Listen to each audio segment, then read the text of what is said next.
اور بن کے رہنے والے یعنی قوم شعیب کے لوگ بھی گناہگار تھے، تو ہم نے ان سے بھی بدلہ لیا، اور یہ دونوں شہر کھلے رستے پر موجود ہیں۔ اور وادی ہجر کے رہنے والوں نے بھی پیغمبروں کی تکذیب کی، ہم نے ان کو اپنی نشانیاں دیں اور وہ ان سے منہ پھیرتے رہے، اور وہ پہاڑوں کو تراش تراش کر گھر بناتے تھے کہ امن و اطمینان سے رہیں گے۔ آخر زوردار آواز نے ان کو صبح ہوتے ہوتے آ پکڑا، اور جو کام وہ کرتے تھے وہ ان کے کچھ بھی کام نہ آئے۔ اور ہم نے آسمانوں اور زمین کو اور جو مخلوقات ان میں ہے سب کو تدبیر کے ساتھ پیدا کیا ہے، اور قیامت تو ضرور آ کر رہے گی، تو تم ان لوگوں سے اچھی طرح سے درگزر کرو۔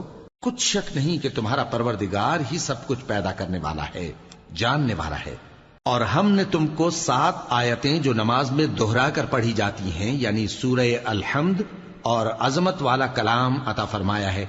ہم نے کفار کی کئی جماعتوں کو جن کو فوائد دنیاوی سے نوازا ہے، تم ان کی طرف رغبت سے آنکھ اٹھا کر نہ دیکھنا، اور نہ ان کے حال پر رنج و غم کرنا، اور مومنوں کے ساتھ تواضع سے پیش آنا، اور کہہ دو کہ میں تو اعلانیہ ڈر سنانے والا ہوں، اور ہم ان کفار پر اسی طرح عذاب نازل کریں گے جس طرح ان لوگوں پر نازل کیا جنہوں نے تقسیم کر دیا، یعنی قرآن کو کچھ ماننے اور کچھ نہ ماننے سے ٹکڑے ٹکڑے کر ڈالا۔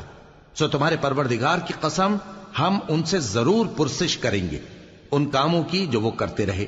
پس جو حکم تم کو اللہ کی طرف سے ملا ہے وہ لوگوں کو بے دھڑک سنا دو، اور مشرکوں کا ذرا خیال نہ کرو۔ ہم تمہیں ان لوگوں کے شر سے بچانے کے لیے کافی ہیں جو تم سے ہنسی کرتے ہیں۔